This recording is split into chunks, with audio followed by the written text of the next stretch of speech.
There it is. Nutmeg. That's what we need right now for the cup of tea. Hey, welcome to the Nutmeg Tavern. We are live and we're going to be doing another episode from the Christmas Carol, the third chapter or third stave. If you haven't seen the first two episodes, you can go back and find those. There's a link down in the description section to the playlist that will have those previous episodes. But we're going to start right up here in the third stave with the Ghost of Christmas Present. And one of my favorite parts of this, although they're all so interesting, especially when we get to read them. So off we go.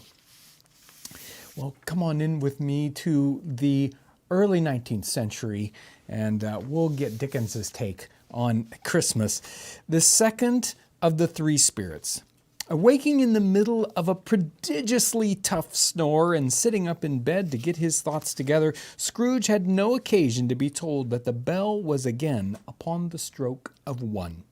He felt that he was restored to consciousness in the right nick of time for the especial purpose of holding a conference with the second messenger dispatched to him through Jacob Marley's intervention.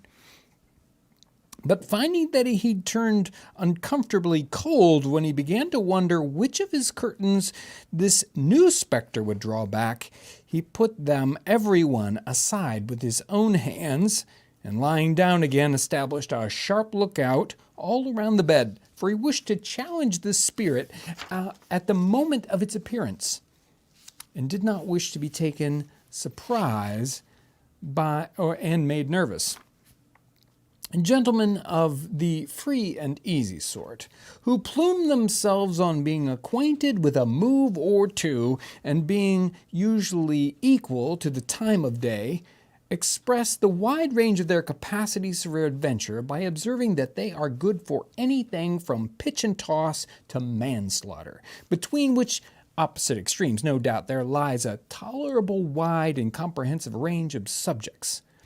Without venturing for Scrooge quite as hardy as this, I don't mind calling on you to believe that he was ready for a good broad field of strange appearances, and that nothing between a baby and a rhinoceros would have astonished him very much. Now, being prepared for almost anything, he was not by any means prepared for nothing. And consequently, when the bell struck 1 and no shape appeared, he was taken with a violent fit of trembling. 5 minutes, 10 minutes, a quarter of an hour went by, yet nothing came.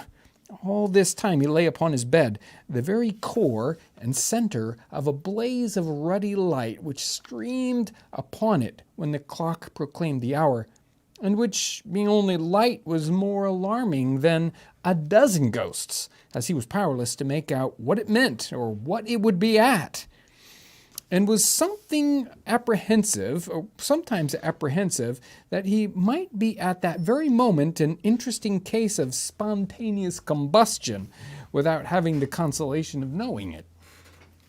At last, however, he began to think, as you or I would have thought at first, for it's always the person not in the predicament who knows what ought to have been done, and would unquestionably have done it too. At last, I say, he began to think that the source and the secret of this gloomy light must be in the adjoining room, from whence on further tracing it seemed to shine. This idea taking full possession of his mind, he got up softly and shuffled in his slippers to the door.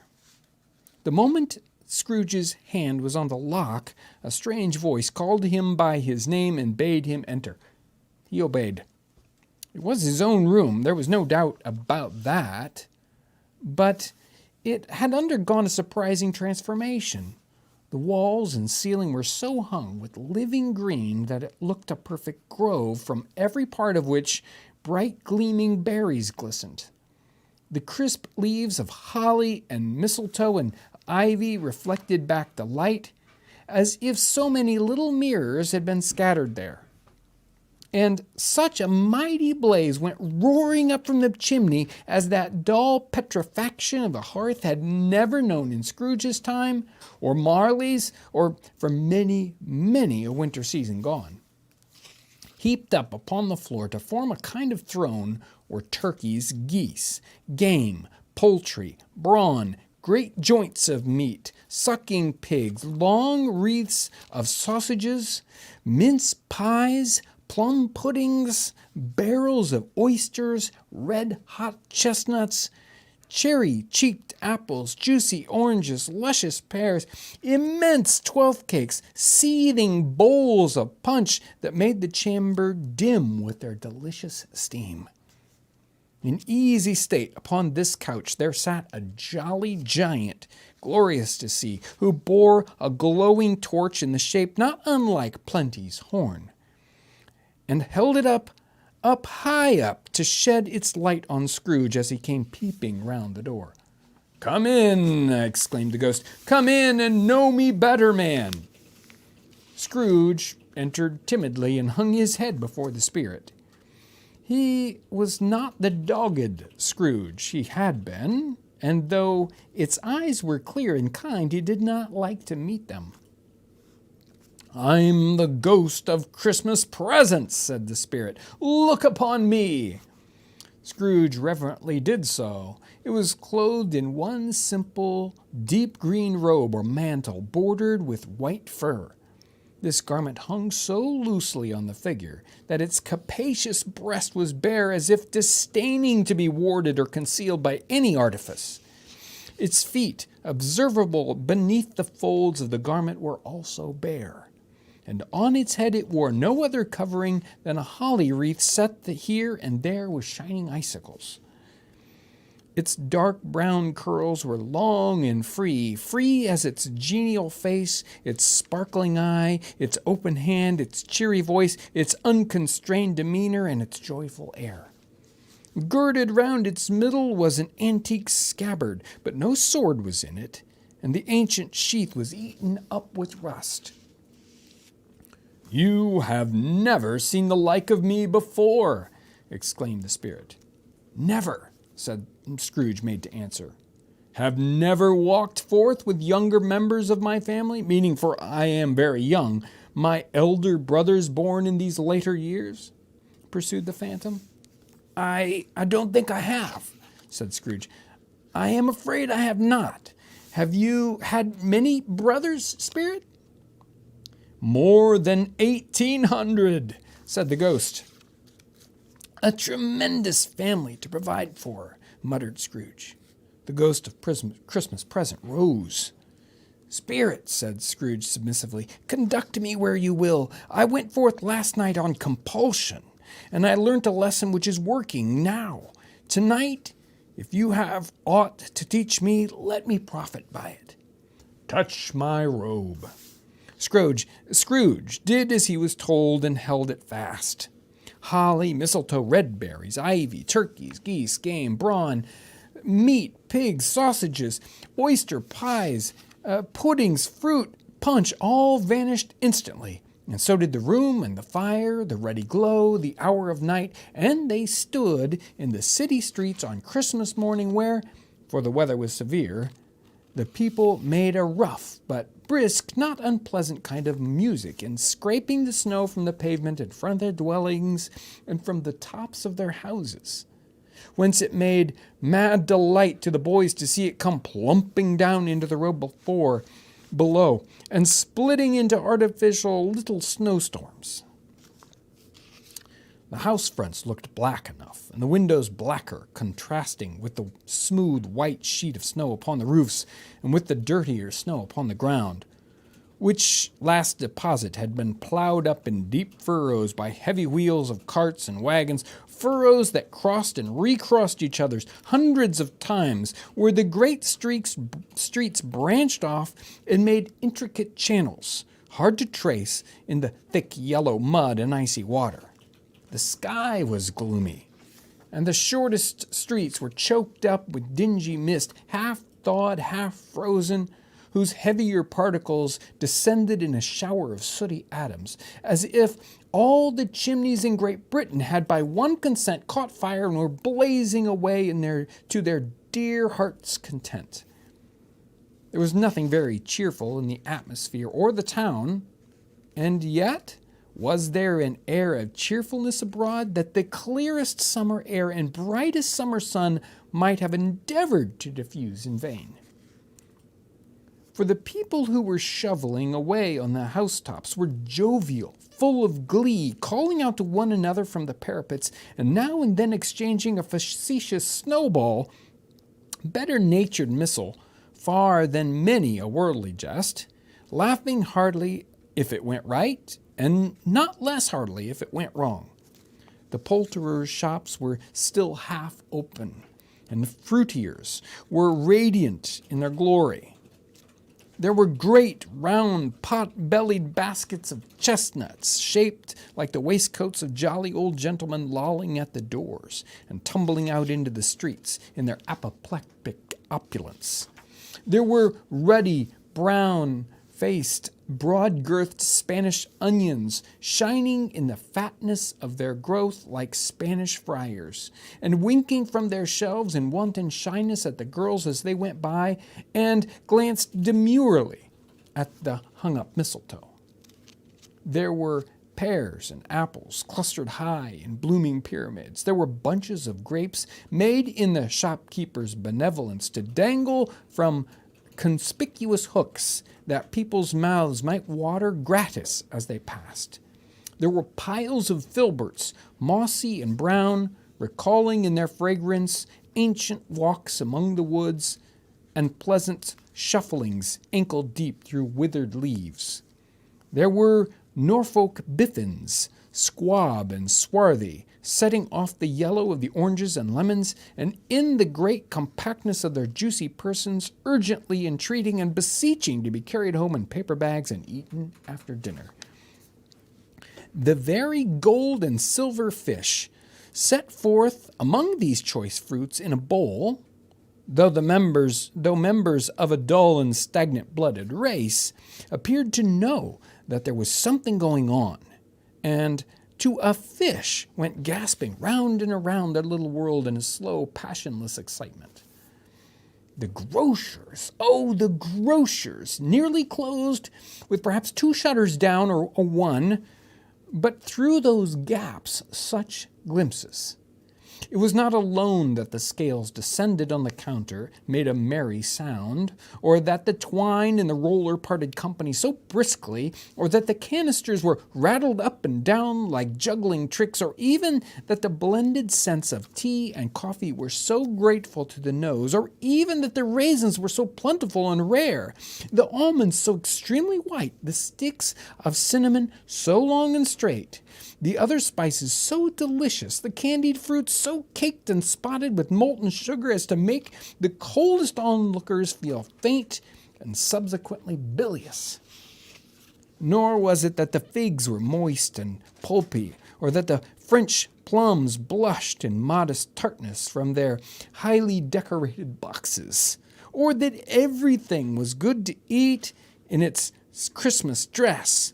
But the customers were all so in a hurry, so eager in their hopeful promise of the day, that they tumbled up against each other at the door and clashed their wicker baskets wildly, and left their purchases upon the counter and came running back to fetch them, and committed hundreds of like mistakes in the best humor possible, while the grocer and his people were so frank and fresh that the polished hearts with which they fastened their aprons behind might have been their own, worn outside for general inspection and for Christmas daws to peck at if they chose. But soon the steeples called the good people all to church and chapel, and away they came, flocking through the streets in their best clothes and with their gayest faces. And at the same time there emerged from scores of by-streets, lanes, and nameless turnings innumerable people, carrying their dinners to the baking shops. The sight of these poor revelers appeared to interest the spirit very much, for he stood with Scrooge beside him in a baker's door, and taking off the covers as the bearers passed, sprinkled incense on their dinners from his torch. And it was a very uncommon kind of torch, for once or twice, when there were angry words between some dinner carriers who had jostled with each other, he shed a few drops of water on them from it, and their good humor was restored directly. For they said it was a shame to quarrel on Christmas Day, and so it was. God love it, so it was. In time, the bells ceased, and the bakers were shut up. And there was a genial shadowing forth of all these dinners and the progress of their cooking. For in the thawed blotch of wet above each baker's stove, where the pavement smoked as if the stones were cooking too. Is there a particular flavor in what you sprinkle from your torch? Asked Scrooge. There is. My own. Would it apply to any kind of dinner in this day? Asked Scrooge. To any kind given, to a poor one most. Why to a poor one most? Asked Scrooge. Because it needs it most. Spirit, said Scrooge, for after a moment's thought, I wonder you of all beings in the many worlds about us should desire to cramp these people's opportunities of an innocent enjoyment. I? Cried the Spirit. You would deprive them of their means of dining every seventh day, often the only day on which they can be said to dine at all, said Scrooge. Wouldn't you? I, cried the Spirit. You seek to close these places on the seventh day, said Scrooge, and it comes to the same thing. I seek? Exclaimed the Spirit. Forgive me if I am wrong. It has been done in your name, or at least in that of your family, said Scrooge. There are some upon this earth of yours, returned the Spirit, who lay claim to know us, and who do their deeds of passion, pride, ill will, hatred, envy, bigotry, and selfishness in our name, who are as strange to us and all our kith and kin as if they had never lived. Remember that and charge their doings on themselves, not us. Scrooge promised that he would, and they went on, invisible as they had been before, into the suburbs of the town. It was a remarkable quality of the ghost which Scrooge had observed at the baker's, that notwithstanding his gigantic size, he could accommodate himself to any place with ease, and he stood beneath a low roof quite as gracefully and like a supernatural creature as it was possible he could have done in any lofty hall.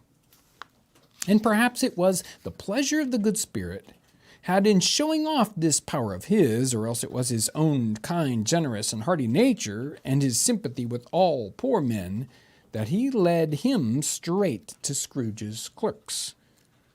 For there they went, and took Scrooge with him, holding to his robe, and on the threshold of the door the Spirit smiled and stopped to bless Bob Cratchit's dwelling with sprinklings of his torch. Think of that. Bob had but 15 bob a week himself. He pocketed on Saturdays but 15 copies of his Christian name, and yet the ghost of Christmas present blessed his four-roomed house. Then up rose Mrs. Cratchit's wife, dressed out but poorly in a twice-turned gown, but brave in ribbons, which are cheap, and made a goodly show for sixpence, and she laid the cloth, assisted by Belinda Cratchit, second of her daughters, also brave in ribbons, while Master Peter Cratchit plunged a fork into a saucepan of potatoes, and getting the corners of his monstrous shirt collar, Bob's private property conferred upon his son and heir in honor of the day, into his mouth, rejoiced to find himself so gallantly attired, and yearned to show his linen to the fashionable parks.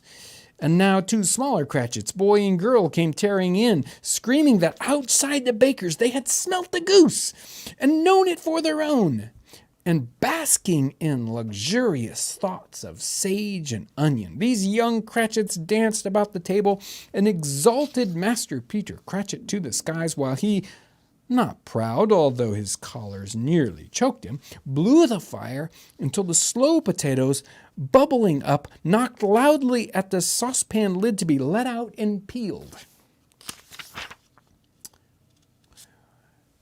"What has ever got into your precious father then?" said Mrs. Cratchit, "and your brother Tiny Tim? And Martha warn't as late last Christmas Day by half an hour."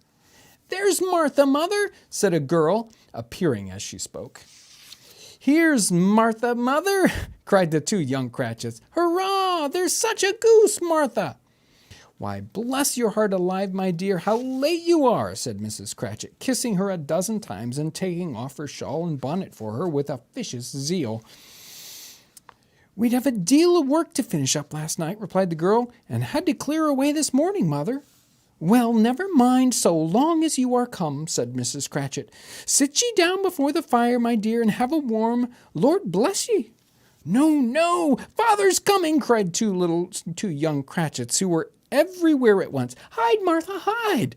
So Martha hid herself, and in came little Bob, the father, with at least 3 feet of comforter, exclusive of the fringe, hanging down before him, and his threadbare clothes darned up and brushed to look seasonable, and Tiny Tim upon his shoulder. Alas for Tiny Tim, he bore a little crutch, and had his limbs supported by an iron frame. "Why, where's our Martha?" cried Bob Cratchit, looking around.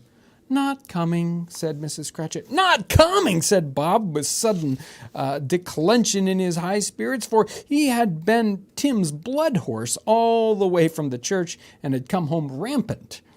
"Not coming upon Christmas Day?"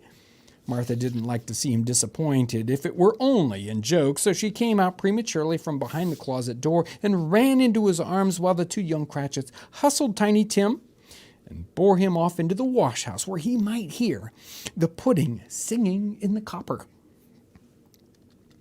"Oh, how did little Tim behave?" asked Mrs. Cratchit, when she rallied Bob on his credulity, and Bob had hugged his daughter to his heart's content.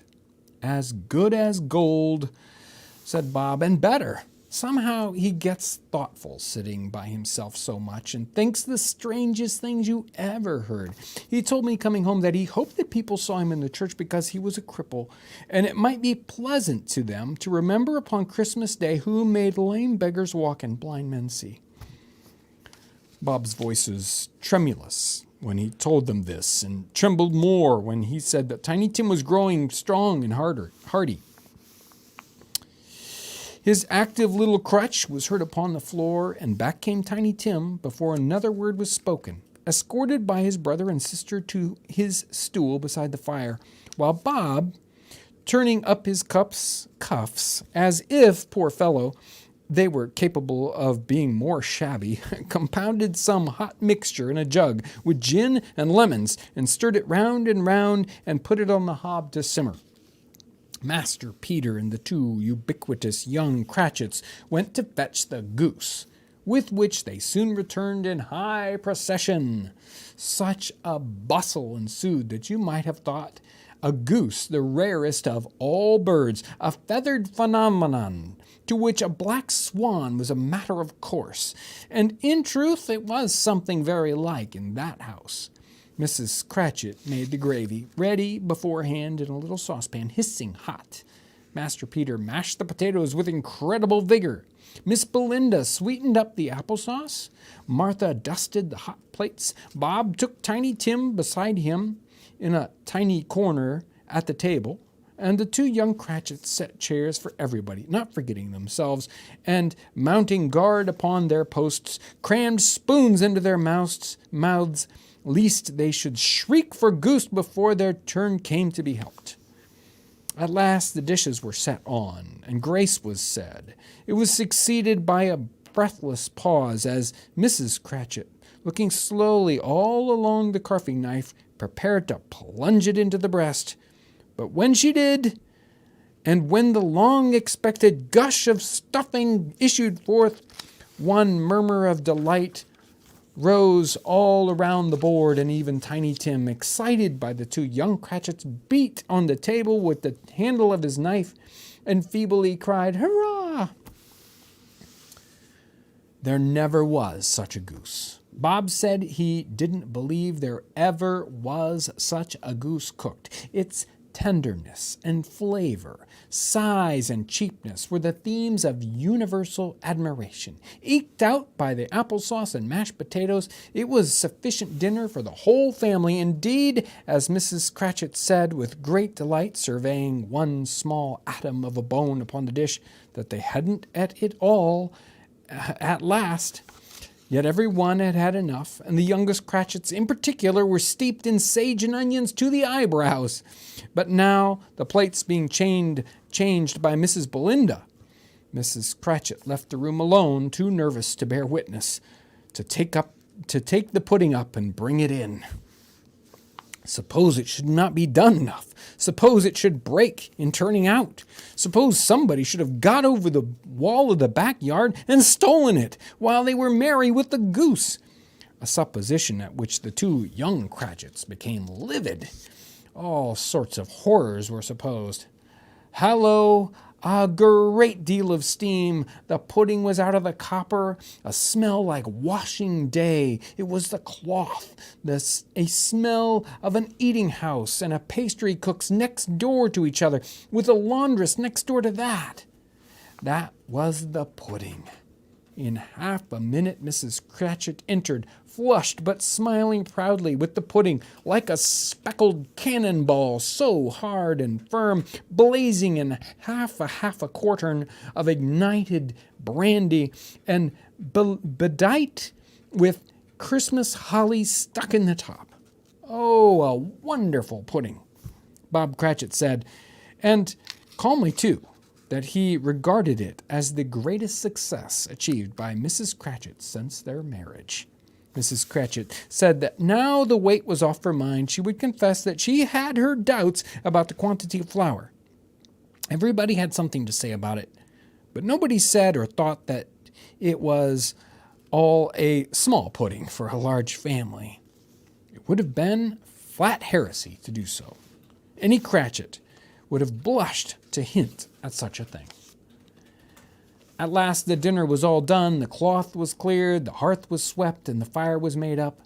The compound in the jug being tasted and considered perfect, apples and oranges were put upon the table, and a shovelful of chestnuts on the fire, and then all the Cratchit family drew round the hearth, in what Bob Cratchit called a circle, meaning half of a one, and at Bob Cratchit's elbow stood the family display of glass, 2 tumblers, and a custard cup without a handle.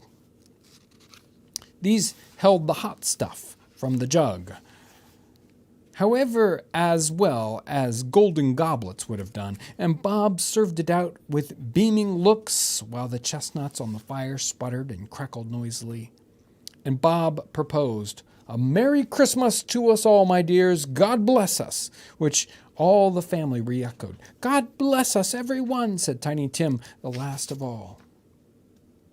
He sat very close to his father's side, upon his little stool.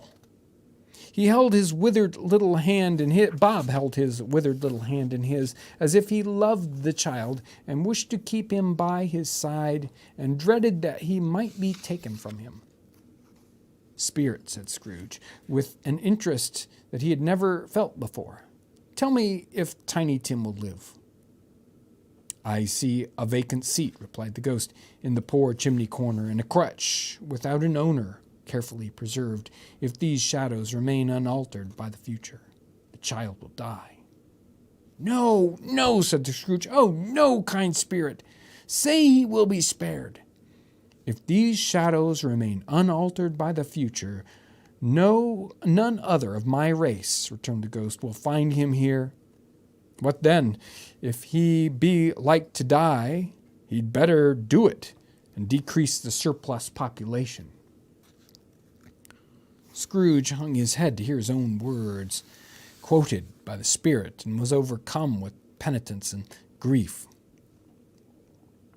"Man," said the ghost, If man you be in heart not adamant, forbear that wicked cant until you have discovered what the surplus is and where it is. Will you decide what men shall live and what men shall die? It may be that in the sight of heaven you are more worthless and less fit to live than millions like this poor man's child. Oh God, to hear the insect on the leaf pronouncing on the much, too much life among his hungry brethren in the dust. Scrooge bent before the ghost's rebuke, and trembling cast his eye upon the ground. But he raised them speedily on hearing his own name. "Mr. Scrooge," said Bob. "I'll give you Mr. Scrooge, the founder of the feast." "Founder of the feast, indeed!" cried Mrs. Cratchit, reddening. "If I had him here, I'd give him a piece of my mind to feast upon. I hope he'd have a good appetite for it." "My dear," said Bob, "the children, Christmas Day." "It should be Christmas Day, I am sure," said she, "on which one drinks the health of such an odious, stingy, hard, unfeeling man as Mr. Scrooge. You know he is, Robert. Nobody knows it better than you, poor fellow." "My dear," said Bob's mild answer, "Christmas Day." "I'll drink his health for your sake, and the day's," said Mrs. Cratchit, "but not for his. Long life to him, a Merry Christmas and a Happy New Year. He'll be very merry and very happy, I have no doubt." The children drank the toast after her. It was the first of their proceedings which had no heartiness in it. Tiny Tim drank it last of all, but he didn't care 2 pence for it. Scrooge was the ogre of the family. The mention of his name cast a dark shadow on the party, which was not dispelled for a full 5 minutes. After it had passed away, they were 10 times merrier than before, from the mere relief of Scrooge the Baleful being done with. Bob Cratchit told them how he had a situation in his eye for Master Peter, which would bring in, if obtained, a full 5 and 6 pence weekly. The 2 young Cratchits laughed tremendously at the idea of Peter's being a man of business, and Peter himself looked thoughtfully at the fire from between his collars, as if he were deliberating what particular investments he would favor when he came into the receipt of that bewildering income. Martha, who was a poor apprentice at a milliner's, then told them what kind of work she had to do and how many hours she worked in a stretch, and how she meant to lie abed tomorrow morning for a good long rest, tomorrow being a holiday that she passed at home. Also, how she had seen a countess and a lord some days before, and how the lord was much about as tall as Peter, at which Peter pulled up his collar so high that you couldn't have seen his head if you had been there. All this time the chestnuts in the jug went round, and by they had a song about a lost child traveling in the snow from Tiny Tim, who had a plaintive little voice and sang it very well indeed. There was nothing of high mark in this. They were not a handsome family. They were not well dressed. Their shoes were far from being waterproof. Their clothes were scanty. And Peter might have known, and very likely did, the inside of a pawnbroker's. But they were happy, grateful, and pleased with one another, and contented with the time. And when they faded, and looked happier yet in the bright sprinklings of the Spirit's torch at parting, Scrooge had his eye upon them, and especially on Tiny Tim, until the last. By this time it was getting dark and snowing pretty heavily, and as Scrooge and the Spirit went along the streets, the brightness of the roaring fires in the kitchens, the parlors, and all sorts of rooms was wonderful. Here the flickering of a blaze showed preparations for a cozy dinner, with hot plates baking through and through before the fire, and deep red curtains ready to be drawn to shut out cold and darkness. And there all the children of a house were running out into the snow to meet their married brothers and sisters, brothers, cousins, uncles, and aunts, to be the first to greet them. And here again were shadows on the window blind of a guests assembling. And there a group of handsome girls, all hooded and fur-booted, and all chattering at once, tripping lightly off to some near neighbor's house, where woe upon the single men who saw them enter, artful witches, well, they knew it in a glow. But if you had judged from the numbers of people on their way to friendly gatherings, you might have thought that no one was at home to give them welcome when they got there. Instead of every house expecting company and piling up its fires half chimney high, blessing on it, how the ghost exulted, how it bared the breadth of its breast and opened its capacious palm and floated on, outpouring with generous hand its bright and harmless mirth on everything within its reach. The very lamplighter who ran on before, dotting the dusky streets with specks of light, and who was dressed to spend the evening somewhere, laughed out loud as the spirit passed.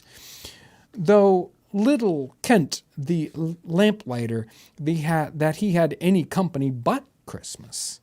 And now, without a word of warning from the ghost, they stood upon a bleak and desert moor, where monstrous masses of rude stone were cast about, as though it were the burial place of giants, and water spread itself wheresoever it listed, or would have done so but for the frost that held it prisoner, and nothing grew but moss and furze and coarse rank grass.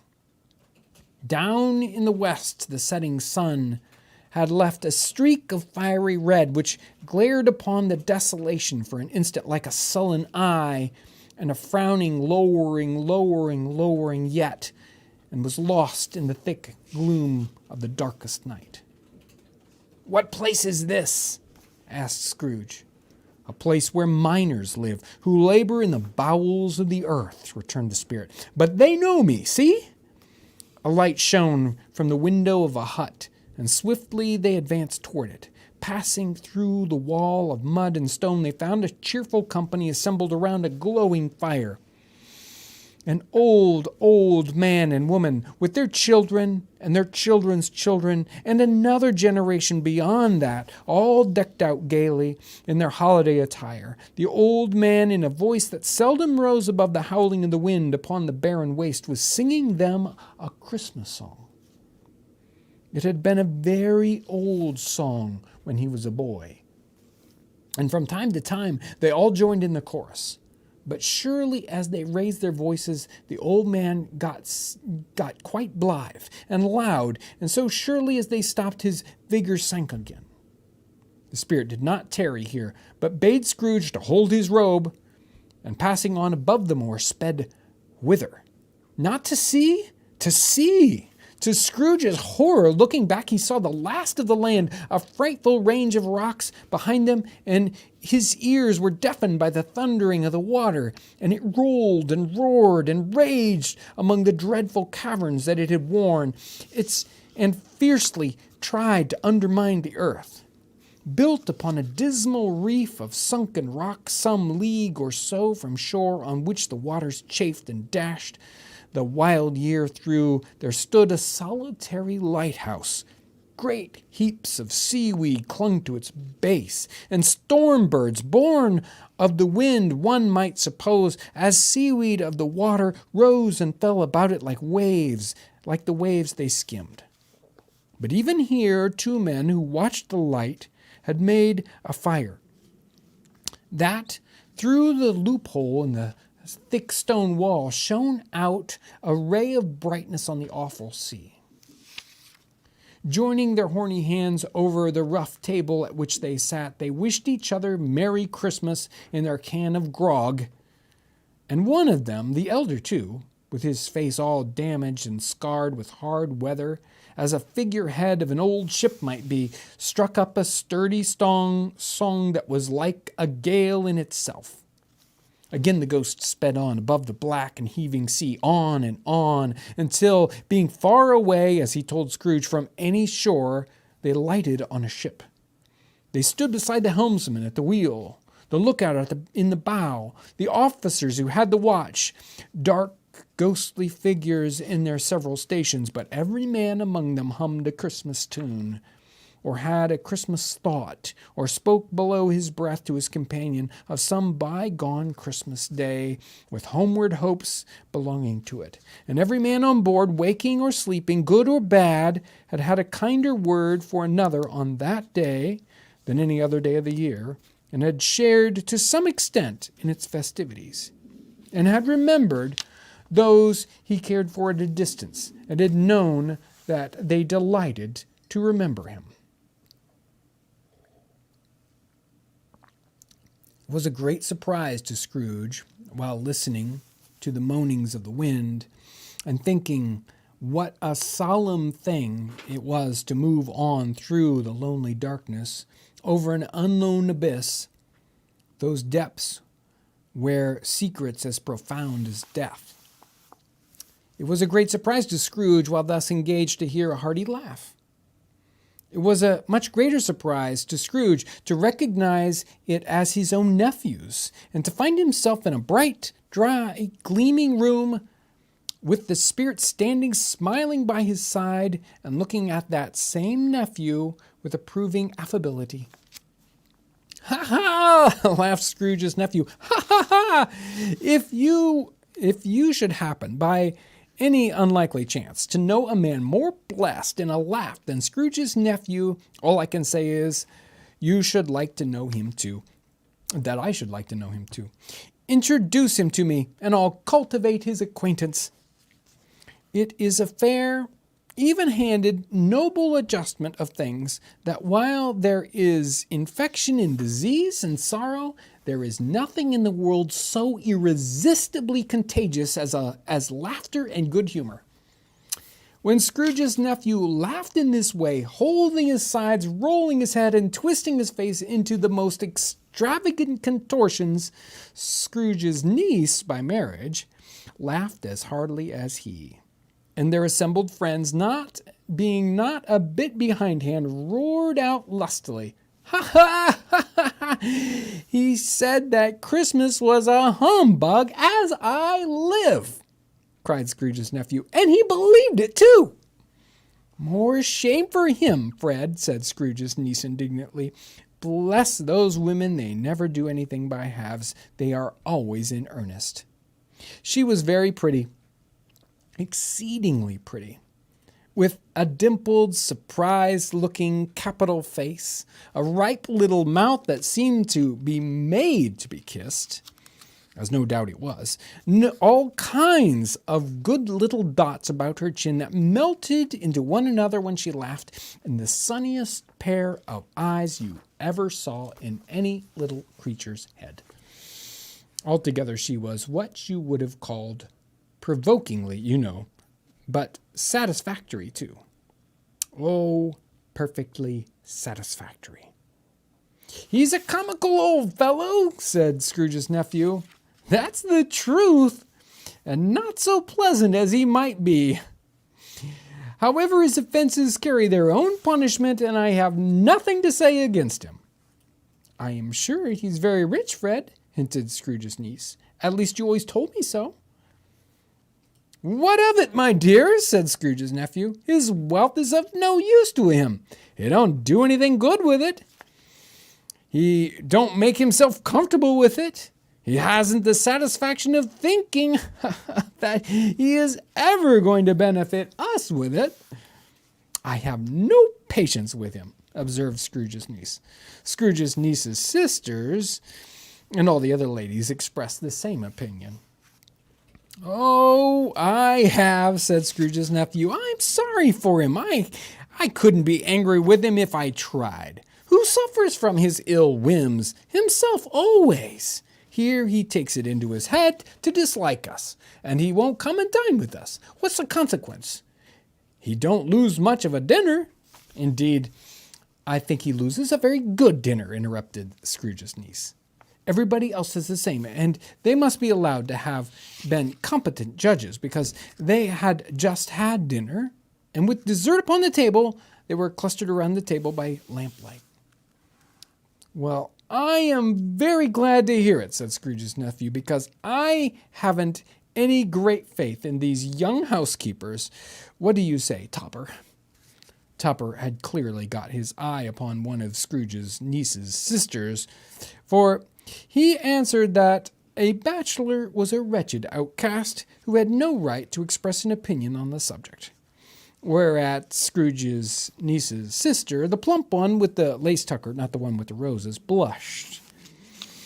Do go on, Fred, said Scrooge's niece, clapping her hands.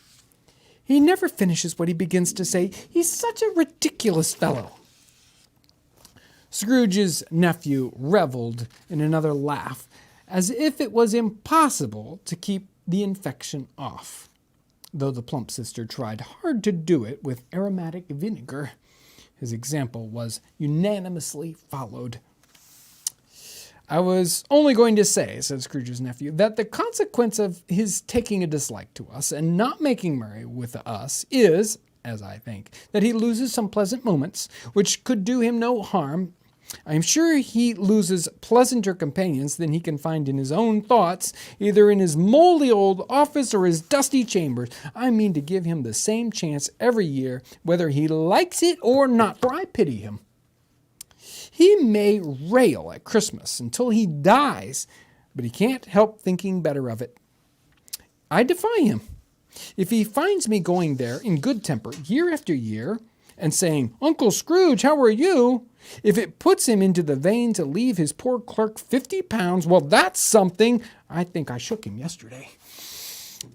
It was their turn to laugh now at the notion of his shaking Scrooge, but being thoroughly good-natured and not much caring what they laughed at, so that they laughed at any rate, he encouraged them in their merriment and passed the bottle joyously.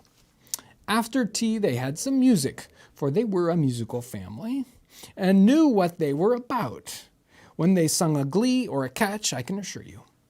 Especially Topper, who could growl away in the bass like a good 'un, and never swell the large veins in his forehead or get red in the face over it. Scrooge's niece played upon the harp, and played among other tunes a simple little air, a mere nothing you might learn to whistle in 2 minutes, which had been familiar to the child who fetched Scrooge from the boarding-house, as he had been reminded by the ghost of Christmas past. When this strain of music sounded, all the things that the ghost had shown him upon his mind, he softened more and more, and thought that if he could listen to it often, years ago, he might have cultivated the kindness of life for his own happiness with his own hands, without resorting to the sexton's spade that buried Jacob Marley. But they didn't devote the whole evening to music. After a while they played at forfeits, for it is good to be children sometimes, and never better than at Christmas, when its mighty founder was a child himself. Stop! There was first a game at Blind Man's Buff. Of course there was. And I no more believe Topper was really blind than I believe that he had eyes in his boots. My opinion is that it was a done thing between him and Scrooge's nephew, and that the ghost of Christmas present knew it. The way he went after that plump sister with the lace tuckers was an outrage on the credulity of human nature, knocking down fire irons, tumbling over chairs, bumping up against the piano, smothering himself among the curtains. Wherever she went, there went he. He always knew where the plump sister was. He wouldn't catch anyone else. If you had fallen up against him, as some of them did, and stood there, he would have made a feint of endeavoring to seize you, which would have been an affront to your understanding, and would instantly have sidled off in the direction of the plump sister. She often cried out that he wasn't there, and it really was not. But when at last he caught her, and when in spite of all her silken rustlings and her rapid flutterings past him, he got her into a corner whence there was no escape, then his conduct was most execrable. for his pretending not to know her, his pretending that it was necessary to touch her headdress, and further to assure himself of her identity by pressing a certain ring upon her finger and a certain chain upon her neck. It was vile, monstrous. No doubt she told him her opinion of it when another blind man being in office, they were so confidentially together behind the curtains. Scrooge's niece was not one of the blind man's buff party, but was made comfortable in a large chair and a footstool in a snug corner where the ghost and Scrooge were close behind her. But she joined in the forfeits and loved her to admiration with all the letters of the alphabet. Likewise, at the game of how, when, and where, she was very great, and to the secret joy of Scrooge's nephew, beat her sisters hollow, though they were sharp girls too, as Topper could have told you. There might have been 20 people there, young and old, but they all played, and so did Scrooge, for wholly forgetting in the interest that he had in what was going on, that his voice made no sound in their ears, and he sometimes came out with his guess quite loud, and very often guessed right too, for the sharpest needle, the best Whitechapel, warranted not to cut in the eye, was not sharper than Scrooge, blunt as he took it in his head to be. The ghost was greatly pleased to find him in this mood, and looked upon him with such favor that he begged like a boy to be allowed to stay until the guests departed. But this, the Scrooge said, could not be done. "Here's a new game," said Scrooge. "1 half-hour, Spirit, only one." It was a game called Yes and No, where Scrooge's nephew had to think of something, and the rest might find out what. He only answered to their questions yes or no, as the case was. The brisk fire of questioning to which he was exposed elicited from him that he was thinking of an animal, a live animal, a rather disagreeable animal, a savage animal, an animal that growled and grunted sometimes, and talked sometimes, and lived in London, and walked about the streets, and wasn't made a show of, and wasn't led by anyone, and didn't live in a menagerie, and it was never killed in the market, and it was not a horse, or an ass, or a cow, or a bull, or a tiger, or a dog, a pig, a cat, or a bear. At every fresh question that was put to him, this nephew burst into a fresh roar of laughter, and was so inexpressibly tickled that he was obliged to get up off of the sofa and stamp. At last the plump sister, falling into a similar state, cried out, "I have found it out. I know what it is, Fred. I know what it is." "What is it?" cried Fred. "It's your Uncle Scrooge!" Which it certainly was. Admiration was the universal sentiment. Though some objected to the reply, "It is a bear," ought to have been yes, inasmuch as an answer in the negative was sufficient to have diverted their thoughts from Mr. Scrooge, supposingly they had ever had any tendency that way. "He has given us plenty of merriment, I am sure," said Fred, "and it would be ungrateful not to drink his health. Here is a glass of mulled wine ready at our hand at the moment, and I say, Uncle Scrooge!" "Well, Uncle Scrooge!" they cried. "A Merry Christmas and a Happy New Year to the old man, whatever he is," said Scrooge's nephew. "He wouldn't take it from me, but he may have it nevertheless. Uncle Scrooge!" Uncle Scrooge had imperceptibly become so gay and light of heart that he would have pledged the unconscious company in return and thanked them in his mandible speech if the ghost had given him time. But the whole scene passed off in a breath of the last words spoken by his nephew, and he and the spirit were again upon their travels. Much they saw and far they went. Many homes they visited, but always with a happy end. The spirit stood beside sick beds, and they were cheerful. On foreign lands, and they were close to home. By struggling men, and they were patient in their greater hope. By poverty, and it was rich. In almshouse, in hospital, in jail, in misery's every refuge, where vain man in his little brief authority had not made fast the door and barred the spirit out, he left his blessing and taught Scrooge his precepts. It was a long night, if it were only a night, but Scrooge had his doubts of this, because the Christmas holidays appeared to be condensed into the space of time that they passed together. It was strange, too, that while Scrooge remained unaltered in his outward form, the ghost grew older, clearly older. Scrooge had observed this change, but never spoke of it until they left the child's 12th night party, when, looking at this spirit as they stood together in an open place, he noticed that its hair was gray. "Are spirits' lives so short?" asked Scrooge. "My life upon this globe is very brief," replied the ghost. "It ends tonight." "Tonight?" cried Scrooge. "Tonight at midnight. Hark, the time is drawing near." The chimes were ringing the 3/4 past 11 at that moment. "Forgive me if I am not justified in what I ask," said Scrooge, looking intently at the spirit's robe, "but I see something strange, not belonging to yourself, protruding from your skirts. Is it a foot or a claw?" "It might be a claw, for the flesh there is upon it." The spirit's sorrowful reply, "Look here," and from the foldings of its robe it brought 2 children, wretched, abject, frightful, hideous, miserable. They knelt down at its feet and clung upon the outside of its garment. "Oh, man, look here. Look down here," exclaimed the ghost. There were a boy and a girl, yellow, meager, ragged, scowling, wolfish, but prostrate too in their humility.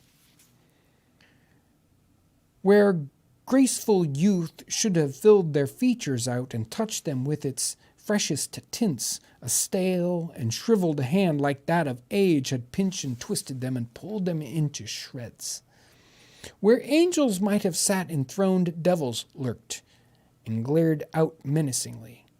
No change, no degradation, no perversion of humanity in any grade through all the mysteries of this wonderful creation, as monsters half so horrible and dread.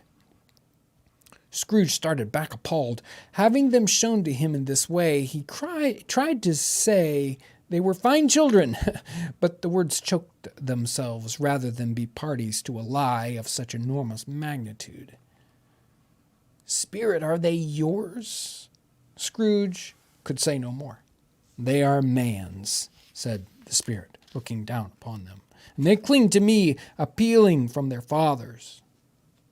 This boy is ignorance, this girl is want. Beware them both, and all their degree, but most of all beware this boy, for on his brow I see that written which is doom, unless the writing be erased. Deny it," cried the spirit, stretching out his hand towards the city. "Slander those who tell it ye. Admit it for your factious purposes, and make it worse, and bide the end. Have they no refuge or resource?" cried Scrooge. "Are there no prisons?" said the spirit, turning on him for the last time with his own words. "Are there no workhouses?" The bell struck 12. Scrooge looked about him for the ghost and saw it not. As the last stroke ceased to vibrate, he remembered the prediction of old Jacob Marley, and lifting up his eyes, beheld a solemn phantom, draped and hooded, coming like a mist along the ground toward him. That's the end of Stave 3.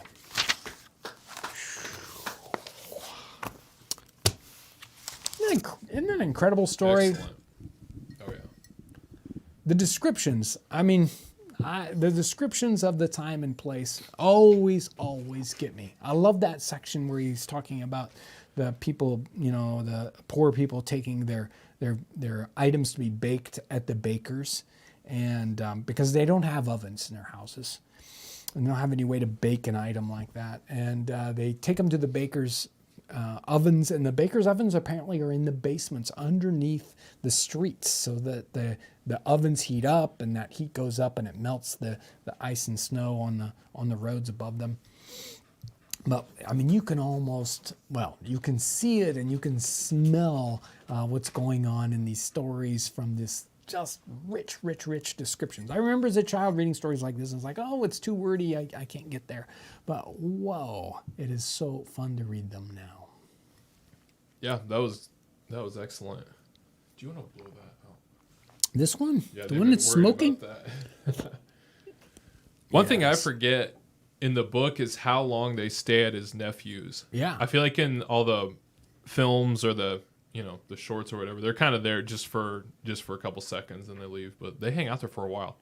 I like they really take the time in Scrooge the musical. Oh, okay. In that one, there's a lot of time spent at that party, and it's really good. In fact, that's one of the renditions that I really enjoy on video. Yeah, and there are people in the chat who are talking about it when the part happens, the ignorance and want that is probably the most like striking thing to me from the whole story. Mm-hmm. I remember seeing the George C. Scott one that particularly freaked me out when I was little. Yeah, it's like he's always nowhere. So jolly. Yeah, and then he's like, what? Yeah, it just kind of happens out of nowhere. Yeah. So it's 4:30. We can have you read some donations, but I know we talked a little bit about some questions people may have had. I didn't see a lot, but one thing people were talking about was what Tiny Tim was like diagnosed with. Like why was he so... Carol jumped in at one point, so we'll probably talk more with her, but I kind of want to see kind of your take on that, just like health in general at the time, how common that was with kids, or if that was just something from the story. Yeah, I don't know what. I mean, I haven't studied that particular thing a lot, but I guess possibly something like rickets or any number of diseases that come from poor nutrition, because that's what's really going on there. It's like these people don't have enough to eat and they don't have enough diversity. They're in the city. You don't get the same kind of sunshine and all those kinds of things. So children like that can get a lot of debilitating diseases in those settings. And today, we don't see it that much, but it's very, very common in that kind of situation. A lot of people were saying vitamin D, lack of vitamin D. Which is rickets, Yeah, we were talking about that. My wife and I were talking about that the other night. Like, what does he have? They never really explain it. There weren't a lot of questions. People really enjoyed it. So if you do these super chats? Go ahead. Let me get you the window. Okay. Real quick. Hold on, it's loading for you. Let's see if we can. Can you see it? I can see it. Yeah, I'm following. This technical stuff is very tricky. Okay. Tell me when my mouse is over viewer activity. There you go. There we go. He scrolls up to the top. Okay. So, special thank you to CDK for the prize turkey hanging in the poulters around the corner. Yeah, the big one. Lindsay Heyman is a new member. Welcome. Elizabeth Bushho. Okay, and she's got the thank you dancing cat, I think it is. It's Geoker55. God bless us, everyone. And so says Tiny Tim. This is Drenay65. Thank you. Christine Clement. I love this as well as all your content. Thank you, Christine. Marky Shaw. God bless the Townsends. Merry Christmas. Thank you. CH. My nieces and nephews truly enjoyed this series. I'm so glad they're enjoying this. My family wishes your family well. God bless us all this season. Thank you. Let's see. Yes, it's CSU Jake. He's loving this. Thank you. Speed and Style Tony. Reading a book gives so much more than any movie. I think that's so true. It really gives us a chance to kind of take a little bit more time, so thank you. Lisa Kilmer, you're doing an excellent job. Thank you. Yep. Joe Serrano, coin for John, and digging his Ben Franklin reading glasses. Oh, yeah. Thank you. Aaron Howitt, thank you. Aaron, I can't read that. Can you scroll a little bit? That's all I got. Oh, she says, I humbly submit Scrooge McBuck as the stag's name. Well, he's Sir Savory Venison, I believe. That's his official name.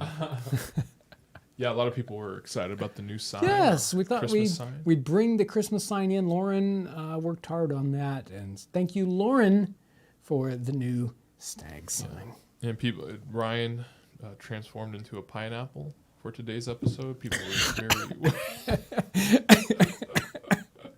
Yes, Ryan the pineapple. Can you see that donation that just came in? John Talley, thank you so much. Absolutely love these readings. Love the long readings like this one, but I enjoy the fireside ones in the cabin. I expect it would be, but I can't read underneath. I expect it would be too hot to read for an hour by the fire, though. That's not why we don't do it. I could do it. Internet. Yeah, there's no internet at the cabin. It's I mean, that's a feature, right? Unfortunately, it makes it impossible to do live streams at the cabin, so they have to be recorded. But we'll be doing some readings at the cabin undoubtedly in the near future. But I thought these would be fun as a live stream. So yeah, getting internet to the cabin is the next goal. You sure that's a goal? I don't know. It's a feature. Do we really want to do that? I think it'd be pretty awesome. Live stream from the cabin.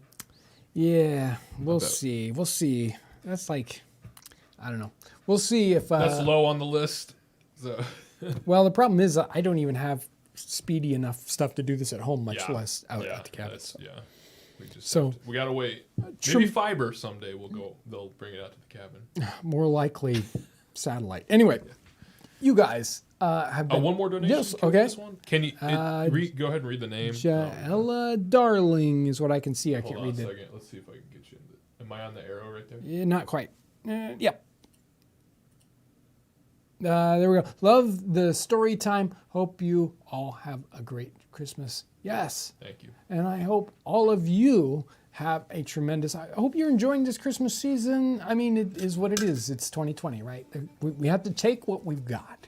But I am enjoying this Christmas season partly because I have to, kind of really dig in.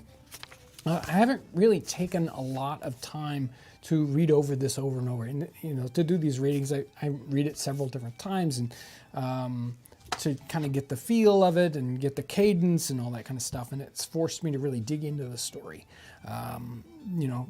Watching a movie or video rendition of it is one thing. Reading it is a completely different thing. And I'm so enjoying that and where the story goes and how, the crafting of this story is amazing. It is one of those, there's certain works of art creation like Christmas Carol and different things that happen, and they happen under a certain kind of pressure. The creator doesn't have all the things they would need. Dickens wrote this when he was highly in debt and he, kind of pushed this thing out. Other things have been like that, and they are just treasures because of sort of the pressure that they were made under. So I truly appreciate this, and it is an amazing story and an amazing time to study and how this changed Christmas for people in North America. There's so much to this. Anyway, hope you're having a wonderful holiday season. We will do this next episode on Thursday. We'll read the fourth one. We get to read the scary part. That ought to be fun. Bundle up. Those kids maybe won't feel scared if they've got a blankie or something.